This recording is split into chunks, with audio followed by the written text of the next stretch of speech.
আসসালামু আলাইকুম। দেখুন কিভাবে V60 বানাতে হয়, কি সেটআপটা লাগে আপনারা একটু খেয়াল করুন। যারা কফি কাজ করছেন, ট্রেনিং নিচ্ছেন আমাদের কাছ থেকে, সৌদি আরবে কিন্তু বিভিন্ন দেশে খুব জনপ্রিয়। এখানে 15 গ্রাম দিয়ে বানানো হচ্ছে।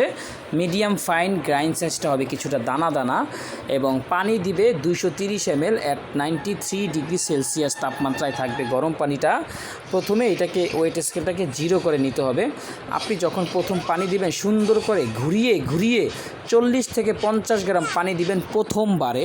আমি আবার বলছি 40 থেকে 50 গ্রামের বেশি পানি প্রথমবার দেওয়া যাবে না। তারপর ওয়েট করতে হবে আপনাকে 30 সেকেন্ড ওয়েট করতে হবে ব্লবটা ছুটার জন্য আর কি। হ্যাঁ, দ্বিতীয়বার আপনি 50 গ্রাম পানি দিবেন। এখানে বলে নিচ্ছি B60 রেশিও 1:15। 1 গ্রাম কফি হলে 15 গ্রাম পানি হয় B60-র জন্য। এটা খুবই সিম্পল, যে কেউ ভিডিও দেখেও শিখে নিতে পারবেন।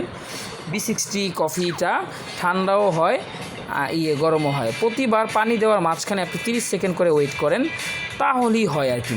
তৃতীয়বারে পানি দিচ্ছে 60 ml।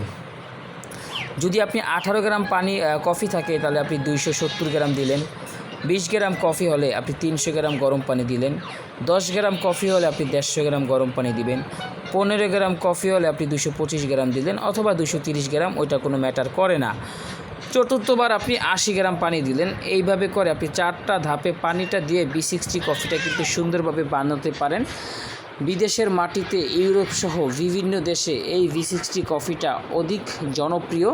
ফাইনালি 80 ml পানি দিয়ে আপনি ওয়েট করবেন আবার 30 সেকেন্ড। ব্যাস, আপনি 2.5 মিনিটের মধ্যে কফিটা বানানো হয়ে গেল। সর্বোচ্চ আপনি 3 থেকে 3.5 মিনিটের মধ্যে B60 কফিটা বানাবেন। আর যারা বারিস্তা ট্রেনিং নিতে চান তারা আমার সাথে যোগাযোগ করেন।